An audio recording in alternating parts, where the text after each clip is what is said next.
शल्य चिकित्सा चूंकि आयुर्वेद में विधेय नहीं माना है, उसको कहीं लिखा नहीं गया, ऐसा नहीं। शल्य चिकित्सा है, शल्य चिकित्सा का तो चीरा पाढ़ी है, नहीं है, एकांत नहीं है ये, किंतु उस गांठ को, उस विकृति को गलाना है, जलाना है।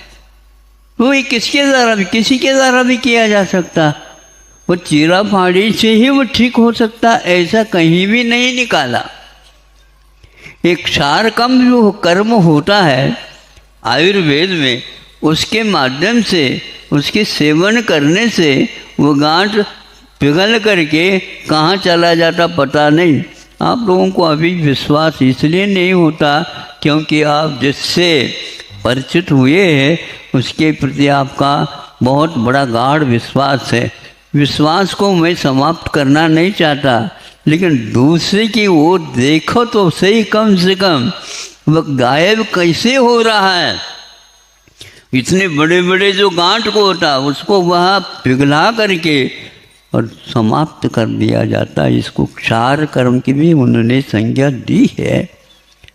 यदि आप चाहते हैं तो हमने एक बार सुना था,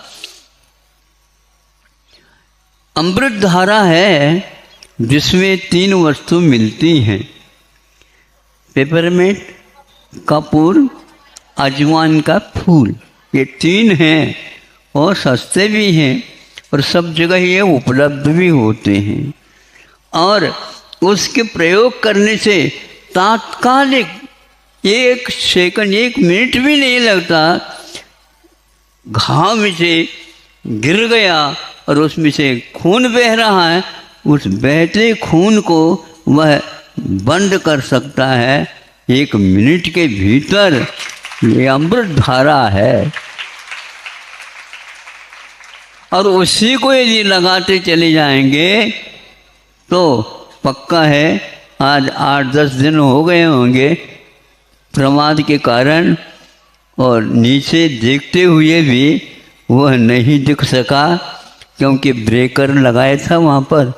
तो हमने कहा ये तो रंग है, लेकिन वहाँ पर कुछ ऊंचा बनाया था तो हाथ जा कर के टिक गया, तो वहाँ पर घाव हो गया और खून आ गया।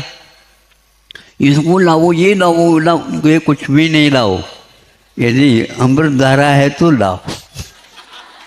और उसको लगाने से आधा मिनट भी नहीं लगा, खून जहाँ जहाँ से आ रहा था वह रुक गया। ऐसे 2-3 उदाहरण मिले। हमारा तो विश्वास अमृत धारा के ऊपर जम गया।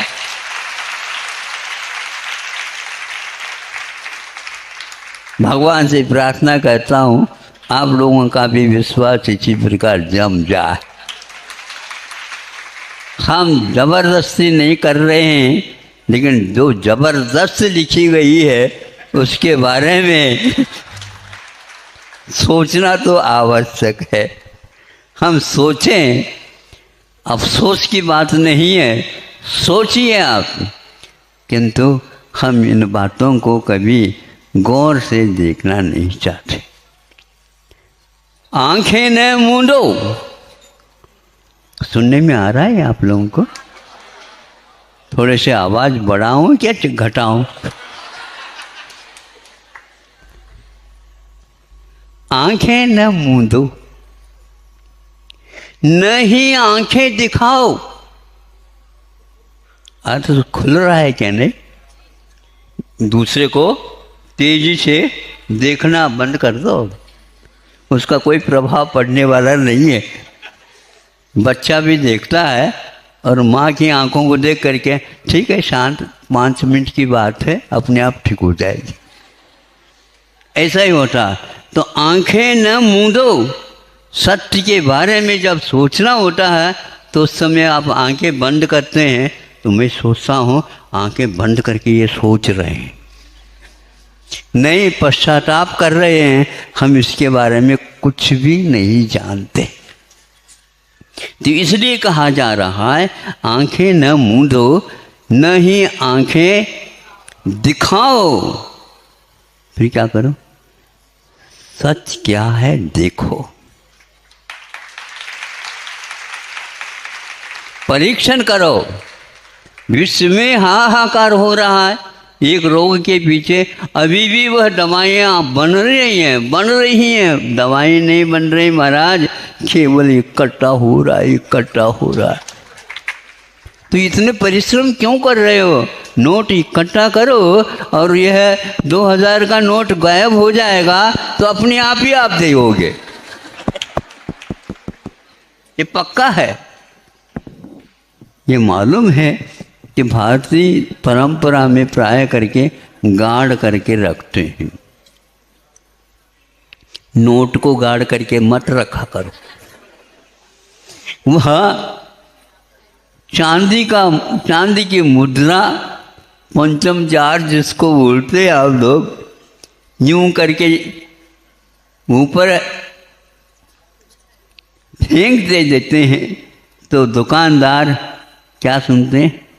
उसकी झनन आवाज़ सुनते हैं तो ये ठीक है, और इसमें से कुछ आवाज़ नहीं निकला, ये खोटा है।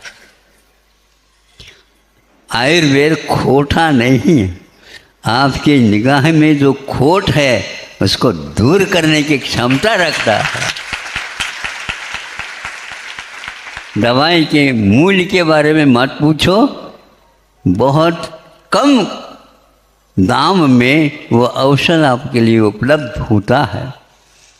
निःशुल्क बांटने का परंपरा या रिवाज था, आज भी विद्यमान है, क्योंकि उन दवाओं के माध्यम से चेतन को दिशा मिलने वाली है, केवल शरीर को नहीं चेतन को मिलने वाली है। ऐसे दवाइयों के माध्यम से हम सामने वाले के जो बिल्कुल असाध्य भी रोग हो उनको भी हम अवश्य ठीक कर सकते हैं। ऐसे ग्रंथों में कई बातें लिखी गई हैं। आप लोगों को फुर्सत हो तो अवश्य इसका अध्ययन करें, नहीं है तो अपने बच्चों के ऊपर कृपा करके ऐसे संस्कार डालो, बेटा मैंने नहीं किया लेकिन तुम कर डालो। तो ऐसे बच्चे बच्चियाँ आ रही हैं। महाराज अभी आपने बच्चे की तो बात ही नहीं कही।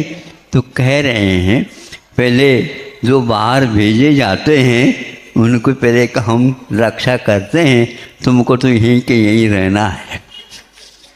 अब उसके बारे में भी सोच रहे हैं कि उधर एक छात्रों का महाविद्यालय और एक तरफ छात्राओं का महाविद्यालय।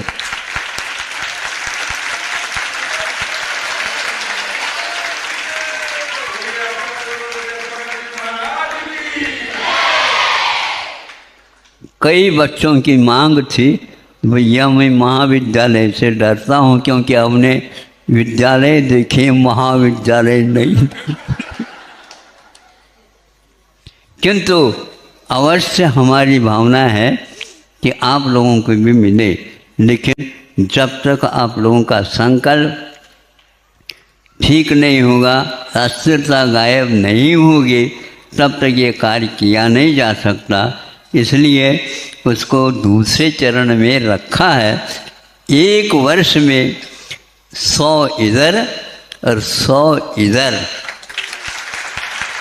एक साथ 200 का प्रवेश और 5 साल के उपरांत एक साथ 200 का वैद्यों का यहाँ से निकलना होगा।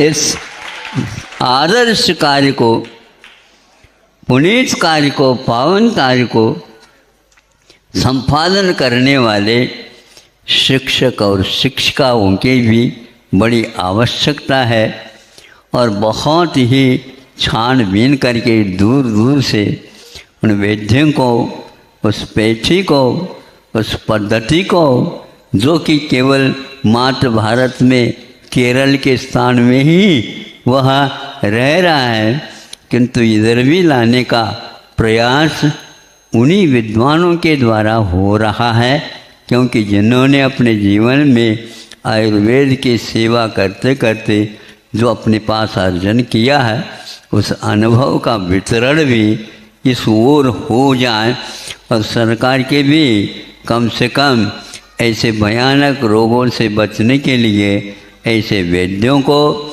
और ऐसे साधनों को तैयार करे। समय ज़्यादा हो रहा है, आप लोग आगे के भी कार्यक्रम होंगे।